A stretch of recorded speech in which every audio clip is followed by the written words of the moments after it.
हर हर महादेव, देवों के देव महादेव के चरण में प्रणाम करता हूँ। दुर्गा माँ के चरण में प्रणाम करता हूँ। सरस्वती माँ के चरण में प्रणाम करता हूँ। गणेश भगवान के चरण में प्रणाम करता हूँ। गुरु भाई गुरु बहनों के चरणों में प्रणाम करता हूँ। गुरु भाई गुरु बहन शिव पार्वती से कहते हैं कि हे पार्वती, मनुष्य तन में किस मनुष्य को कब मालूम होता है कि हमारे पास दैविक शक्ति यानी देवता लोग हमें मदद करते हैं। इसके बारे में मनुष्य को कब एहसास होता है। तो पार्वती बोले कि प्रभु, ये तो हमें भी पता नहीं है कि मनुष्य के उसके कब मालूम होता है कि हमारे पास दैविक शक्ति, हमारे देवता लोग कुछ मदद कर रहे हैं, हमारे आसपास हैं कि नहीं है। वो तो मानव है, वो तो सदैव देखता है, वो तो अंधा के समान होता है, उसको तो एक पत्थर के समान लगता है। तो शंकर जी बोले कि ठीक है, मैं इसके बारे में रहस्य बताने जा रहा हूं, लेकिन कृपया आप ध्यान पूर्वक सुनिएगा और इस शिव भक्त सविता चैनल को एक लाइक, सब्सक्राइब और शेयर जरूर कीजिएगा और कथा कहानी को बीच में छोड़ने का कदापि गलती नहीं कीजिएगा। तो फिर पार्वती जी बोलते हैं कि प्रभु, आप कह के हमें सुनाइए।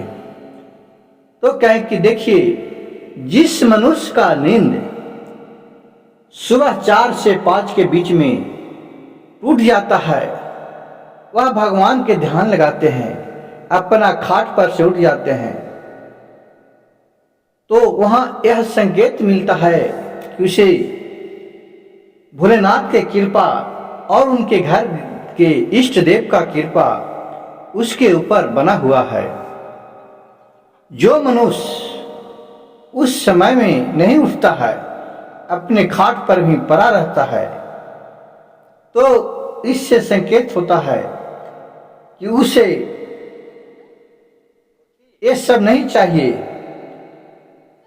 जो मनुष्य सुबह सुबह उठ करके ध्यान लगाते हैं, भजन करते हैं मन ही मन, सबका इष्ट, क्योंकि उस वक्त मन शांति रहता है, वातावरण शांति रहता है, देवता लोग सब शांत रहते हैं। और दिन में जिस तरह मनुष्य आपस में बात विचलित हो जाते हैं, किसी को कौन कह रहा है, प्रदूषण बढ़ जाता है, हवा में बात कम सुनाई देते हैं, उसी तरह जैसे जैसे दिन उठते रहता है वैसे वैसे वातानुकूल बिगड़ जाता है।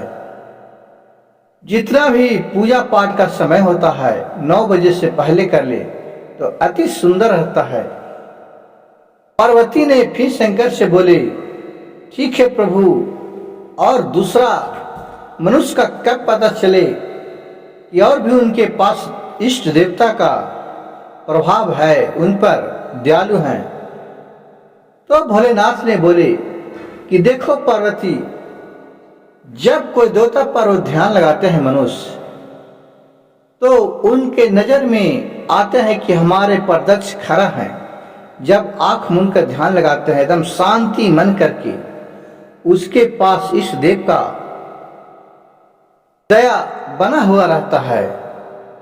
जो मनुष्य कभी लगता है कि हमारे आस पास कोई है, उससे अच्छे अच्छे पूजा पाठ करते हैं, उसका वातावरण अच्छा है, दूसरे को देख करके वो जलता नहीं है, वो अपने आप में खुश रहता है, उस पर भी देवता लोग का वास होता है, उन पर भी इष्ट देव खुश रहते हैं। जिस मनुष्य शांति मन से, शांति ध्यान से पूजा पाठ करते हैं, उसे लगता है कि एक धमक सुगंधित अच्छे अच्छे आते हैं, अच्छे अच्छे वातावरण आते हैं। लगता है कि जो भी इस देव को मानते हैं, माता लक्ष्मी हो, पार्वती हो, सरस्वती हो, चाहे अपने घर का कोई भी देवता देवी हो, तो लगता है उनके सामने खड़ा है, आशीर्वाद दे रहे हैं। जब वो आंख मूंदते हैं तो उस वक्त भी मनुष्य को उनके इष्ट देव का उन पर प्रभाव रहता है।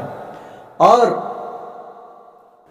क्योंकि भोलेनाथ सभी देवता देवी बोलते हैं कि उठो, अब सोने का समय नहीं है, अपने काम में लग जाओ।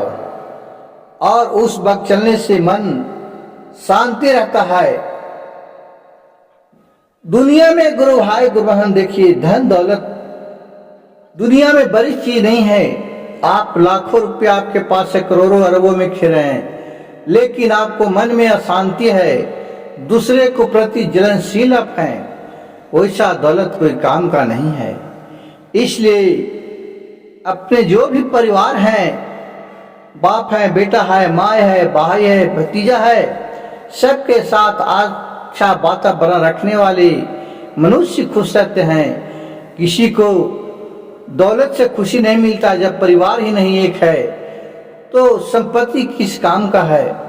भले आधे पेट खाओ लेकिन सुखी रहो। और पार्वती जी बोले कि जो भी मनुष्य इस काम को इस ध्यान से करते हैं वो सदैव खुश रहते हैं, चाहे उनके पास जो भी है उसी में मगन रहते हैं। गुरु भाई गुरु बहन, मेरे भजन कथा कहानी अच्छा लगे तो कृपया मेरे चैनल को एक लाइक सब्सक्राइब शेयर जरूर कीजिएगा। कमेंट बॉक्स में हर हर महादेव लिखना नहीं भूलिएगा। एक महादेव के नाम लेने मात्र से ही आपका बिगड़ा काम बन जाएगा। हर हर महादेव, हर हर महादेव।